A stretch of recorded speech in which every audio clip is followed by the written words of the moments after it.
Olá, homens de coragem! Estamos aqui para falar de promessas e processos, um assunto extremamente relevante que com certeza vai abençoar muito a sua vida, né, Oni? Com certeza. Queridos, é uma alegria grande a gente poder estar juntos aí, né, nessa mais um encontro do Papo Entre Irmãos. O texto que a gente vai usar como base para esse estudo, Marcelo, está lá em João 16:33. Nós estamos aqui estreando a nossa Bíblia do Homens de Coragem, ó, né? E eu vou ler aqui para vocês um texto bastante conhecido, né? Que eu acho que a grande maioria aí sabe do que se trata. Então lá diz assim: tenho-vos dito isto, para que em mim tenhais paz. No mundo tereis aflições, mas tende bom ânimo. Por quê, Marcelo? Porque eu venci o mundo. Então, na realidade, isso é uma promessa que Jesus nos faz, né? Tende bom ânimo, que a gente vai ter aflição no mundo, sob todos os aspectos, seja na vida pessoal, profissional, na igreja, nas nossas lutas diárias, no trânsito, onde você for, tem aflição.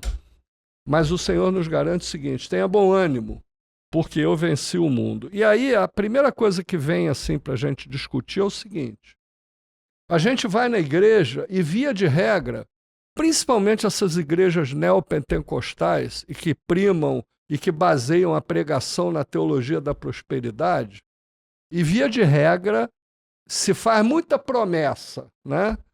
Não, principalmente as igrejas que focam a questão da contribuição do dinheiro.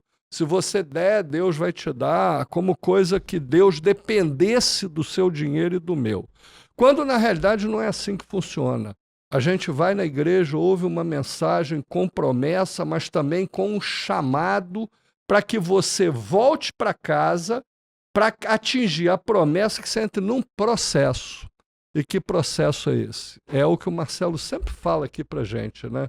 Por exemplo, culto doméstico, devocional. É um processo, né, meu irmão? É, e eu não acredito, da mesma maneira que um carro não anda sem gasolina, eu não acredito que alguém se aproxime de Deus como deveria sem a tribulação. Não acredito. Por isso que Tiago fala, né?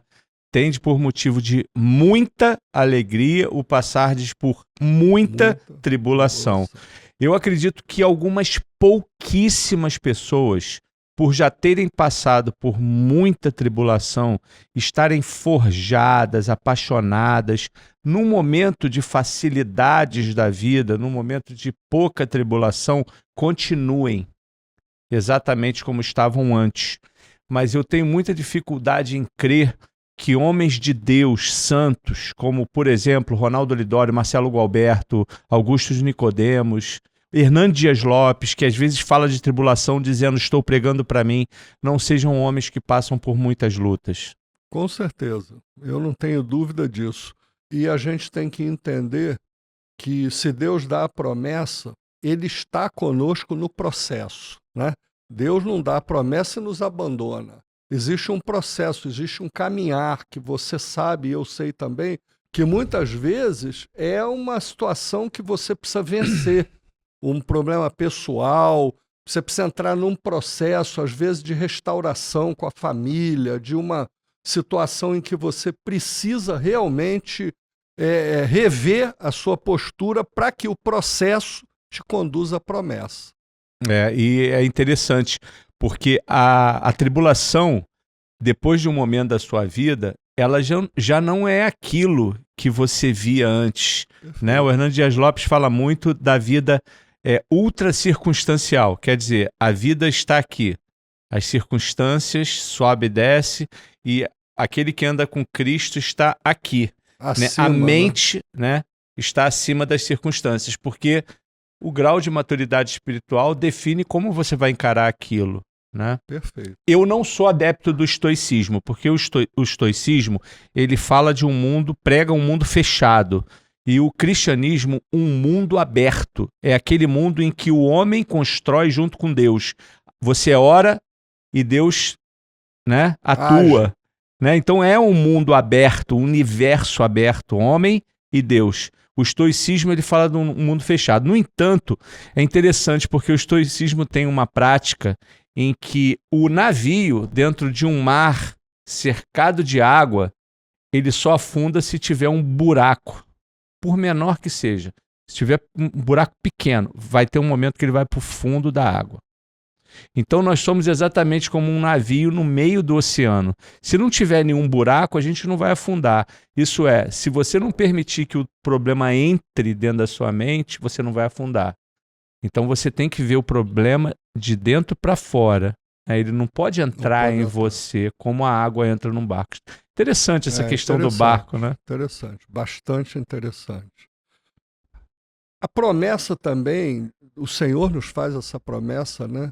De que quando você passar pelo fogo, ele diz, eu estarei lá.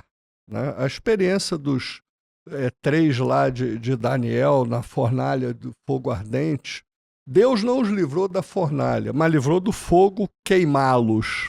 Muitas vezes a gente fica querendo que Deus nos livre do fogo, dos problemas, das dificuldades, mas é o que você falou, às vezes dentro do problema e da dificuldade há um crescimento espiritual enorme e a gente precisa estar com os olhos abertos para entender e para enxergar isso. E aceitar. A tribulação nos aproxima de Deus. Deus pode te livrar do problema, mas às vezes ele te livra no problema. Interessante isso, porque dói, porque você entrou na fornalha. Agora, o fogo vai me queimar, a ordem natural das coisas, né? O leão tá lá, ele tá faminto, ele vai me morder, mas aí o leão não te morde e a fornalha não te queima. A fornalha não te queima, isso aí. Há coisas que a gente só aprende de Deus se nós estivermos no processo, né? Por exemplo, é no processo que a nossa fé é fortalecida. Porque quando você está vivendo um momento difícil, uma dificuldade, e você vê Deus agir de uma maneira sobrenatural no processo, a tua fé é fortalecida. Com certeza. Demais, né? Não, aí você fala, não, eu venci isso, eu venço tudo, Deus está comigo. E você sabe exatamente que aquilo não depende de você. Porque isso é que é legal, né, Oni? Quando a gente põe, não, preciso resolver isso, preciso proteger a minha família, você nunca vai proteger a sua família. Você vai fazer o máximo que você pode, mas quem vai proteger é o Senhor. Eu preciso prover os recursos. Você nunca vai prover os recursos. Quem vai prover é o Senhor por intermédio do seu esforço. Então isso é bacana, porque você divide, né, o fardo. É aquilo, né, Marcelo? Quando a gente faz a nossa parte, Deus sempre faz a dele, né? Então é o que assistir Pica-Pau em casa não vai resolver o problema. Agora, se sair para trabalhar, desempregado, não adianta ficar em casa orando o dia todo. Vai varrer o chão de alguém, lavar um carro. Não, e sair para a rua, distribuir currículo, correr atrás, perguntar um e outro, porque isso cabe a nós fazer, né? John Piper disse certa vez o seguinte: Deus faz tudo o que você não pode fazer, mas ele também não faz nada que você possa fazer. Então, que a gente, no processo, tenha a inteligência, a sabedoria para fazer a nossa parte. O que é que me cabe? É levantar de manhã, partir para a luta, ir para o trabalho, procurar ser o melhor funcionário possível, o melhor dono, o melhor empresário, né? E estar totalmente envolvido no processo, sabendo sabendo o seguinte, que Deus faz a promessa. E a gente tem que crer nas promessas do Senhor, porque elas são uma realidade na nossa vida. Mas nós estamos no processo. E quando a gente está no processo com Deus, certamente as promessas se cumprem. Se cumprem. Né? Você quer ver uma coisa? Eu não sou contra o benefício do governo, mas eu sou contra a maneira como ele está sendo distribuído. Já passou de 50% da população recebendo benefício.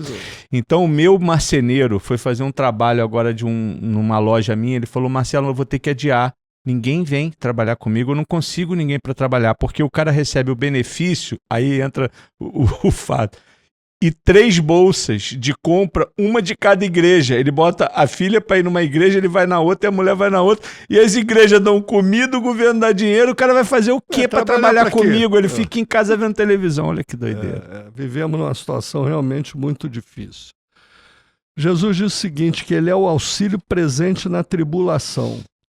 Se você quiser evitar a tribulação, você também não vai ter o auxílio de Deus, né? Porque a promessa dele é o seguinte, lá em João, como a gente acabou de ler. No mundo tereis aflições. Falou para todo mundo, inclusive o Senhor Jesus, né? A gente está terminando de ver essa série The Chosen, agora no Esculacho, né? quinto, Bom demais. na quinta temporada, e Jesus ali no Getsemane pedindo a Deus que, se possível, passasse dele o cálice da crucificação. Porque ele estava na guerra. Ele estava na luta ali, ele ali foi humano e divino, né? Porém, que não se cumprisse a vontade dele, mas a do Pai. Então, o processo existe. A promessa está lá para nós, mas existe um processo para se atingir a promessa. A questão toda é o seguinte: como é que você age na sua vida, no dia a dia? Como é que você deixa Deus agir no teu processo? Você sabe quais as coisas, né, Marcelo,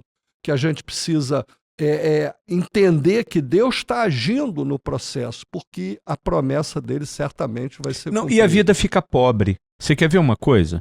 Você recebe dinheiro suficiente para você viver porque o seu pai deixou 3 lojas para você receber aluguel. É bom, não é? É ótimo. Mas por que você não cava para arrumar 30 lojas? Então você vai trabalhar. Senão a tua vida você vai ter o teu sustento, mas ela não vai ser emocionante. Ela não vai ser gostosa. Você não vai ter o cuidado do Senhor, porque Ele não vai te ajudar vendo pica-pau, Ele vai te ajudar quando você tiver um problema, né? Deus ajuda na tribulação. Então a tua vida vai ficar, sei lá, vai ficar sem sabor. Por mais que você tenha mais do que você precisa para viver, se você não for lutar e querer sempre mais, talvez para distribuir mais, ganhar muito é bom, porque você dá muito. Principalmente quem tem esse coração doador, né? Quem entende a doutrina da mordomia cristã. Exatamente. Dono, não, ele é mordomo, ele administra as bênçãos. E o importante nessa história toda, para a gente fechar esse tema de promessas e processos, é saber o seguinte: é muito importante, é fundamental que a gente conheça e creia nas promessas do Senhor. Mas o mais importante disso é saber o seguinte: existe um processo que depende de mim, depende da minha fé, depende do que eu vou fazer para que essas promessas sejam alcançadas. Deus nos ajude, nos capacite, nos dê força para entender o seguinte: a tribulação vem, mas Ele vem junto. Vem, né? sempre. Ele não vai nos livrar do problema, mas Ele vai nos livrar no problema. Deus não acabou com o Mar Vermelho. Ele abriu o mar e o povo passou a pé enxuto. Então, o que precisamos muitas vezes na nossa vida não é pedir que Deus tire o Mar Vermelho da nossa frente, mas pedir a Ele o seguinte: Senhor, abre o mar e vai comigo. Que Meteu eu vou o cajado na água. Eu vou encarar, eu vou para cima. Não é isso? É isso aí. Deus nos ajude. Promessas e processos. Quero a promessa, mas eu vou estar no processo junto com o Senhor. Amém?